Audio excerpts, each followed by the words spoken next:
네, 그 임업을 희망을 갖고 여러분들이 하고자 하는 연령층이 다각적으로 다릅니다.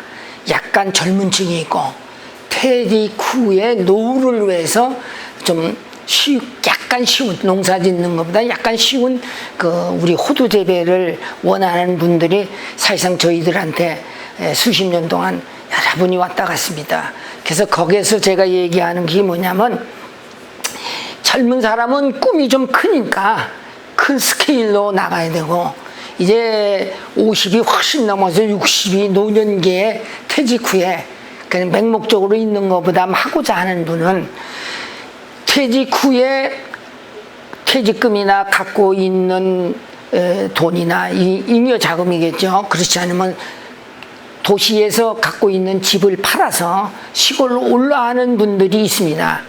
그러면 사실상 농지를 구입한다는 것은 굉장히 사실상 어려워요. 어려우니까 자기가 갖고 있는 돈을 전부 농지 사는데 투자를 하면은 나중에 굉장히 어려움을 봉착할 때가 있어요. 그러니까 그럴 필요 없이 절이니까 암만 인프레가 안 된데도 10년이면 강산이 변해요. 인프레 되기 때문에 그때는 그 돈 액수가 별거 아니니까 이 가급적이면 임대를 하기 전에 국가에서 융자를 얻어서 내 돈을 대고 그래서 토지를 구입하시는 게 제일 좋고, 더군다나 나이가 많은 분은 산지를 이용한다는 게 조금 어려울 것 같아요. 산지를 이용하는 게. 그래서 물론 자기가 갖고 있는 임지, 산지는 상관이 없겠죠. 자기 거니까. 사서는 기하는 거는 저는 말리고 싶어요. 말리고 싶고, 그렇다면 좀 번번한 밭이나 그렇자면 좀 평지, 이 밭을 뭐 많이는 필요 없어요. 한 2헥타, 3,000평 정도, 뭐 여분이 있으면 2헥타 정도 하면은 평생 거기에서 나오는 거 갖고 쓰고, 지금 벌어놓은 거 갖고 뭐 이자 주고 원금 줄이고 뭐 이거 이코로 마이너스 플러스 해도, 그리고 알파가 생기면 이득이 생기니까 걱정 안 하고 투자를 해도 괜찮습니다. 그러나 사업이나 딴 데 투자하면 몽창 잃을 수가 있어요. 그러나 이 임업을 우리가 호두를 심으면은 남는 것이 땅이 있지 않습니까? 호두나무는 계속 커요. 네, 크고 그 밭에 간작을 할 수가 있습니다. 간작을 한다는 거는 지금 현재 뭐냐면 어떠한 입지의 면적이 이렇게 있을 때 호두가 산에 심는 거하고 밭에 심는 게 다릅니다. 우선 식재거리가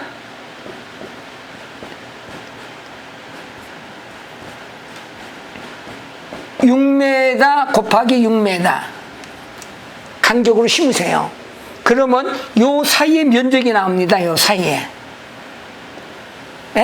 면적이 얼마나 나면 4m 이상 나와요. 그러면 이것을 간작을 하면은, 간작이 뭐가 필요하냐면 도라지 있죠, 도라지. 도라지 더덕을 심으면 그거는 한 번 심고 다시 모종을 해서 놓으면 3, 4년을 놔둬도 돼요. 그러니까 품이 안 들지 않습니까? 그거 일부 캐면은 부가가치가 창출되죠. 그 사이에 나무는 자랍니다. 그러니까 가급적이면 퇴직한 분들은 이런 임지 부담은 번번한 밭이나 평지를 이용해서 한 3헥타 정도, 2헥타, 1헥타 이 정도만 심어도 충분할 걸로 사료됩니다. 그리고 가급적 젊은 층에는 면적이 적으면 부가가치도 적겠죠. 그러니까 가급적 임야를 이용해서 10헥타 정도, 10헥타 정도 심으면 지금 돈 1억은 나옵니다. 암만 세월이 간대도 세월이 가서 인플레 되면 1억 알파에서 1억 2천이 되고 1억 3천이 되고 그렇게 올라가니까 10헥타만 심으면 현재로 1억 5천 정도, 2억 가까이 소득이 돼요. 그리고 만약에 이제 그 임야를 사서 하실 분, 임야를 사서 하실 분이 있어요. 그렇지 않으면 부모님이 이제 물려준 임야가 있어요. 임야가 있는데 심을 때는 가급적이면 경사가 높은 곳을 선택하지 말고 경사다가 원만한데, 그래서 그 앞에 대우가 있는 갤로포나 그 전륜이 있는 자동차를 이용해서 올라갈 수 있는 정도의 길이라면 가능하니까 그곳을 이용해서 심고, 너무 경사도에 심으면 앞으로 인건비가 굉장히 상승됩니다. 인력난으로 인해서 노동력이 부진하게 되면 자연 폐기할 가능성이 있으니까 가급적이면 그런 것을 피하셔서 경사가 원만한 것을 이용해서 심으시면 성공할 걸로 알고, 그 다음에 아까 내도 대충 얘기했겠지만 산은 그렇게 쉽지를 않습니다. 우리가 생각한 것처럼 바닥은 달라서 제초, 풀 작업이 가장 문제니까 나무를 식재하고 부지포를 깔아주세요. 쉽게 해서 나무가 이렇게 이런 식으로 심어져 있으면 요 사이를 부지포를 2m, 이제 이쪽으로 1m가 되겠죠. 이쪽으로 1m. 이런 식으로 깔아놓으면 여기 풀이 안 나요. 풀이 안 나면 노력이 그만큼 덜 들겠죠. 그리고 나머지 산에는 넝쿨 식물이 있습니다. 뿌리는 있고 줄기가 쭉 나가서 나무를 타고 가는 거. 그리고 임지에 나무를 자른 부분 있죠. 여기 엄청나게 순이 올라와요. 이것은 그냥 제거하기는 굉장히 어렵습니다. 어떤 사람들은 이거를 포크를 파내는 사람이 있어요. 그러면 엄청난 돈이 들고 산림법 위반이에요. 산에는 포크에 넣어서 토사를 채취를 못하도록 돼 있어요. 긁어내서 뿌리를. 그거는 그냥 놔두고 계단식도 하지 마시고 비고서 제초제에 발라주면 싹 나온 게 죽습니다. 그 시기는 항상 처서가 지나고, 처서란 날이 있어요. 처서가 지나서 일주일 후에 제초를 하세요. 그러면 뿌리까지 싹 죽습니다. 그렇지 않고는 산은 도저히 해결할 수가 없어요. 그래서 2년 내지 3년까지만 하시면 완전히 그런 식물이 없고 일반 풀만 자랄 때는 애치기로 깎아주셔야 돼요. 제초제 사용하지 마시고, 절대 제초제 사용하시면 안 됩니다. 풀을 깎아주시면 7년 되면은 결실을 맺죠. 그러면 여러분들이 나오는 거 갖고 약간 경비는 차출될 겁니다. 염출이 되니까 경제적인 어려움이 없고, 그 다음에 임지를 하시는 분은 이거 하나만 어떻게 10년을 기다립니까? 7년을. 그래서 요거 하나만은 심어서는 안 되고, 가급적이면 이 벌목을 할 때 나오는 참나무가 있습니다. 이것을 손해가 가도 괜찮습니다.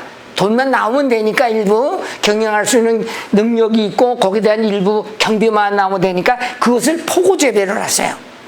포고를 재배를 하면 거기서 나오는 소득이 우선 생활하는데 어려움이 없지 않습니까? 그걸로 보충하고 그 돈 남는 걸로 나무를 자주 가서 보세요. 왜냐면 옛말에 그런 말이 있습니다. 시골에 주인이 밭도락을 걸으면은 식물이 주인의 걸은 발자국 소리를 알아서 큰다, 이런 얘기는 있는데 그게 사실은 아니고, 주인이 밭을 자주 오면은 그 식물이 제대로 되나 안 되나 이런 걸 보고 관리를 하라는 얘기겠죠. 그래서 포고 재배를 한 소득을 이짝 나무로 이렇게 해서 이용하면은 경제적인 어려움이 적을 거 아니에요?